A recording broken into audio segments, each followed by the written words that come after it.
Lucas capítulo 2, verso 22. Diz assim a palavra do Senhor: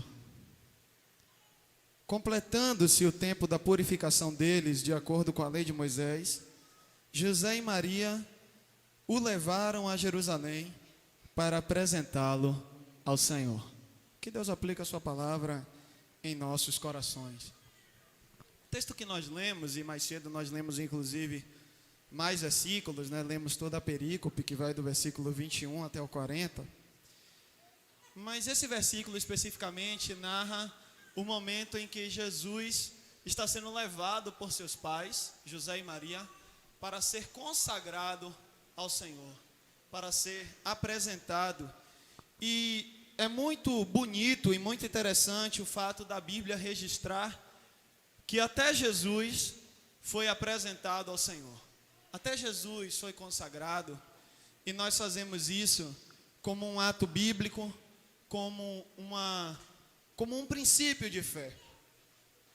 Mas devemos nos perguntar em que consiste a consagração de crianças, ou o que é isso. E eu gostaria de então começar pensando o que não é. Porque às vezes a gente se pergunta o que é, e talvez a gente ouça coisas que são inverdades. Por exemplo, não é verdade que quando a criança é consagrada, nada de mal mais pode acontecer com ela. Como a gente ouve em algumas outras experiências religiosas, fechar o corpo. Nós, cristãos evangélicos, não acreditamos que consagrar a criança é fechar o corpo, ou blindá-la, protegê-la da vida. Não é isso que a Bíblia nos ensina. A criança vai ficar gripada depois que ela for consagrada, se alguém resfriado chegar perto dela. Ela pode cair se ela correr e ralar o joelho, por exemplo. Todas essas coisas estão sujeitas porque pertencem à vida. Consagrar a criança não é um ritual mágico que vai de agora jogar o pó de pilim-pim-pim, como a Emília dizia no sítio do Pica-Pau Amarelo, Jogar um pó de pilim-pim-pim sobre ela, não é isso que acontece. Sabe outra inverdade que se ouve? A criança vai parar de correr na igreja. Não vai. Inclusive pelo contrário. No dia que ela é carregada pelo pastor, acho que ela ganha a autorização para correr à vontade, O pastor me carregou, então agora, E pense aí, a igreja é o lugar mais gostoso para correr. Pense num galpão grande, sem nenhum obstáculo, um monte de gente que ama ela assim, sabe? Eita, que lugar bom para correr. Eu mesmo, quando era pequeno, corria, que era uma beleza. Os diáconos me amavam, assim, porque eu corria, que era uma beleza. Eu chegava suado, que era uma diversão ir para a igreja, para correr no meio do tempo, E que na minha infância, o pastor Epaminondas nunca teve dificuldade com isso, e graças a Deus a gente aqui também não tem dificuldade com isso. Morro de medo às vezes porque o púlpito é de vidro, mas apenas porque o púlpito é de vidro, mas as crianças é criança. Uma outra inverdade: vai deixar de morder o peito da mãe quando mama. Tem umas mães que gostariam muito que isso acontecesse, Consagra esse menino para ele parar de morder, Mas também não é isso, criança é criança. Uma última inverdade que eu listei: vai ter uma vida financeira melhor do que as outras que não foram consagradas em uma igreja? Também não. Também não. Não há nenhuma mágica aqui. Consagração de crianças não é fazer mágica. Em que então consiste a consagração? Biblicamente, nós vemos alguns princípios ou algumas lições que nos ajudam a entender e nortear a nossa vida e a fé. Uma das primeiras coisas era que o ato de consagrar as crianças era uma gratidão a Deus. Isso, era uma gratidão. Os pais iam até o sacerdote levar os seus filhos para agradecer a Deus pelo dom da vida. Porque eles reconheciam que o mistério da vida só foi gerado por causa de Deus. Deus abençoou os pais, os responsáveis, a família, com a dádiva de uma criança. Isso é bênção de Deus. Isso é um ato de gratidão. Inclusive, a Bíblia nos conta que quando Jesus nasceu, Maria fez um cântico. Ela fez um cântico a Deus. Lucas, lá no capítulo 1, os versos de 46 a 48, são as palavras iniciais do canto de Maria. Olha que coisa linda, Maria cantou dizendo: a minha alma engrandece ao Senhor, e o meu espírito se alegra em Deus, meu Salvador, pois atentou para a humildade da sua serva. De agora em diante, todas as gerações me chamarão de bem-aventurada. Aleluia. Isso é lindo. É uma mãe que está dizendo: eu sou feliz, porque Deus me deu a graça de gerar um filho. Isso é um gesto de gratidão a Deus. Quando os pais e as mães trazem os seus filhos, eles estão celebrando o autor da vida, dizendo: Deus me abençoou, e graças a Deus por isso. Abençoou mesmo, porque o Salmo 127, verso 3, nos diz que os filhos são herança do Senhor. Se tem uma dádiva de Deus, algo que Deus deixou marcado em nossa vida, é a bênção de ter um filho. Isso é presente de Deus. Isso é uma dádiva. Mas uma outra lição que nós aprendemos sobre o em que consiste a consagração de crianças, segundo a Bíblia, é que é uma consciência. E que consciência é essa? De que os meus filhos pertencem a Deus. E que os pais são mordomos daquilo que receberam do Senhor. Os seus filhos estão sobre sua responsabilidade, mas eles foram confiados por Deus a você. E Deus quer que você cuide com vida, com amor, com integridade dos seus filhos. Porque antes de tudo, eles pertencem a Deus. A Deus. Os pais são encaminhadores para a vida. Eles ajudam os seus filhos a vencer, a construir os seus próprios caminhos, mas não são totalizadores. A sociedade burguesa, por exemplo, durante muito tempo disse que dentro de uma casa tem que ter um médico, um advogado ou um padre. E ai do filho ou da filha que quisesse ter outra profissão. Tinha que ser alguma dessas coisas, né? Tinha que ser aquilo que o pai disse que tinha que ser. Mas biblicamente os pais são encaminhadores para a vida, são parceiros e parceiras dos seus filhos. E quando trazem os seus filhos para consagrar a Deus, eles estão fortalecendo essa consciência de que os seus filhos pertencem a Deus e que eles não serão ditadores da vida dos seus filhos, mas pelo contrário, farão o esforço de ser uma bênção na vida deles e delas. Deles e delas. Deles e delas. Mas uma terceira e última característica que eu destaco é que a consagração de crianças consiste em um ato de amor. Sim. Os pais que trazem os seus filhos para apresentarem a Deus, trazem porque os amam. Inclusive trazem a família porque querem que seja um momento marcante. Querem que a família e todo o berço de amor esteja em volta para celebrar junto, porque há um amor ali naquele ritual. Há um amor naquele gesto simbólico. E o amor é o ato mais profundo disso. Eles creem que é bom servir a Deus e querem isso para os seus filhos. E isso é um gesto de amor. De amor. De amor. Pois então, depois que nós aprendemos, pelo menos essas 3 características que consiste a consagração de crianças, nós então fazemos 3 descobertas. 3 descobertas. A primeira coisa que os pais descobrem é que eles têm uma missão. Provérbios, capítulo 22, versículo 6, diz o seguinte: ensina a criança no caminho em que deve andar, para que quando cresça, não se desvie do caminho. Quando os pais trazem os seus filhos para consagrar a Deus, eles descobrem que tem uma missão de educá-los, ensiná-los, prepará-los para a vida, educá-los nos caminhos do Senhor, formar cidadãos de bem. E a Bíblia nos diz, em 1 João capítulo 4, versículo 8, que Deus é amor. Então grave bem isso, pais. Ensinem os seus filhos a amar. Vocês têm uma missão. Vivemos em tempos difíceis, inclusive.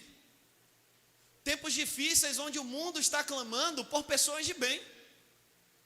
O mundo está clamando por pessoas bem educadas. O mundo está clamando por homens e mulheres que saibam amar.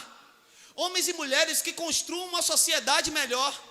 E isso sim está sobre os responsáveis pelas crianças, está sim sobre os educadores, está sim sobre os pais.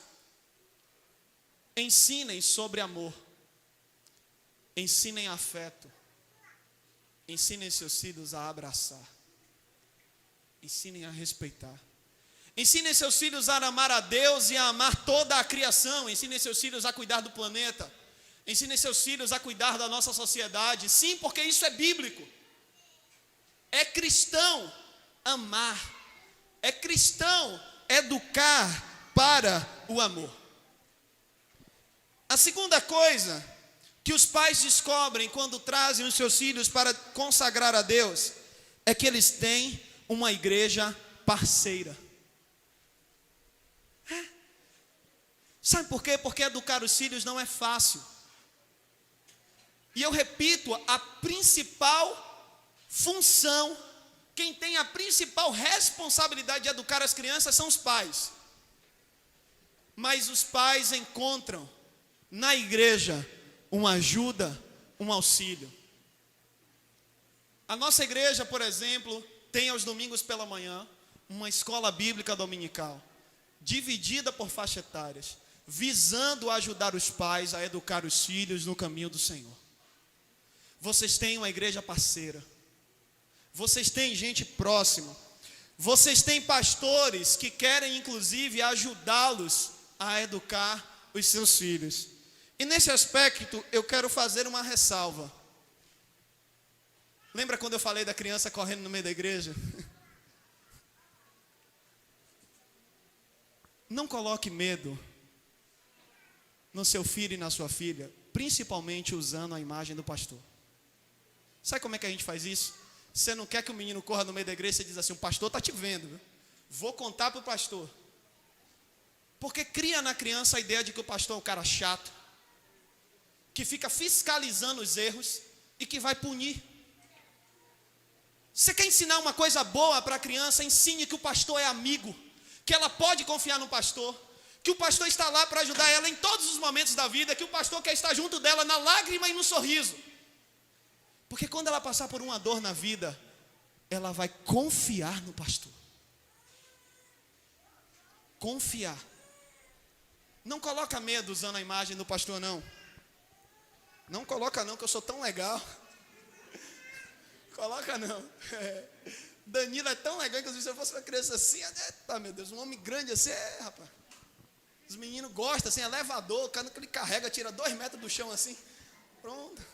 Coisa divertida demais. Não é, pois. Não coloca medo. Mas a terceira e última coisa que os pais descobrem quando consagram os seus filhos a Deus é que eles, acima de tudo, têm um Deus parceiro. Se vocês já ouviram que tem uma igreja parceira, pastores amigos, mas acima de tudo vocês têm um Deus parceiro. Sabe por quê? Porque a gente não nasce com um manual sobre como ser pai, sobre como ser mãe. A gente não nasce com um manual sobre como agir quando o menino fica com febre alta 3 horas da manhã. Não nasce. Inclusive pais que são marinheiros de primeira viagem, são jovens e tudo mais. Sabe, não nasce com manual sobre essas coisas. Mas você quer ouvir uma palavra de consolação da parte de Deus? Deus está com você, principalmente 3 horas da manhã, quando o menino acorda chorando doente. Porque Deus é parceiro de vocês. Em todas as fases da educação dos filhos de vocês, Deus estará do seu lado, torcendo pela vitória de vocês, ajudando vocês, inclusive entendendo as lágrimas do cansaço. Entendendo. De quando Lara nasceu para cá, eu acompanhei Danilo e Tiara e o drama de Lara ter nascido e tudo mais, e inclusive sou colega de sala de Danilo, nós estudamos juntos letras, e eu via Danilo chegar assim, com o olho assim, meio assim para a aula, assim, meio assim com sono. O que foi, rapaz? Rapaz, a menina ficou acordada a noite toda hoje, ela está trocando a noite pelo dia, sabe? E ele dizia assim, a Tiara ainda está mais cansada ainda, porque ela mamou a noite toda. Não é fácil não, mas não é fácil mesmo. Mas deixa eu te dizer, Deus está com vocês em todos esses momentos. Deus é parceiro, Deus é amigo. Se tem alguém interessado na vitória da sua família, esse alguém é Deus. Deus quer o seu bem, sabe? Deus quer ver você bem. Deus quer ver, Deus se importa e Deus está do seu lado. Creia nisso, guarde isso no seu coração. Guarde essa palavra com afeto, com amor. Deus está com você. Sim, Deus está com você. Deus está com cada um de nós. Nós vamos, nesse momento, ceiar. E nós vamos ceiar com essa consciência de que Deus está conosco, de que Deus é nosso parceiro, de que Deus é nosso amigo, de que nós não estamos sozinhos nos desafios da vida, de que os pais não estão sozinhos no desafio de educar os seus filhos. Você não está sozinho, você não está sozinha. Deus é seu melhor amigo. Deus é seu melhor amigo. Por isso a gente vai cear com essa certeza. A Bíblia também nos diz uma coisa muito linda, em Marcos capítulo 10, dos versos 13 a 16, quando diz assim: alguns traziam crianças a Jesus para que ele tocasse nelas, mas os discípulos os repreendiam. Quando Jesus viu isso, ficou indignado e lhes disse: deixem vir a mim as crianças, não as impeçam, pois o reino de Deus pertence aos que são semelhantes a ela. Digo-lhes a verdade, quem não receber o reino de Deus como uma criança, nunca entrará nele. Em seguida tomou as crianças nos braços, impôs-lhes as mãos e as abençoou. Quem não se tornar como uma criança. Talvez um outro desafio que Deus esteja também fazendo ao seu coração é convidando você a contemplar a simplicidade das crianças, a forma tão pura como elas confiam no pai e na mãe, a forma tão pura delas de viver e de ser, e permitir que o Espírito Santo de Deus te faça também uma pessoa assim, que confia completamente no Pai, e que tem uma pureza na vida, uma pureza de alma, sabe? Que já não tem mais as malícias de um mundo às vezes tão cruel. Que Deus nos dê um coração de criança. Que Deus nos dê um coração de criança. É nesse espírito de oração e comunhão que eu vou pedir aos irmãos e irmãs que fiquem de pé e nós vamos ceiar.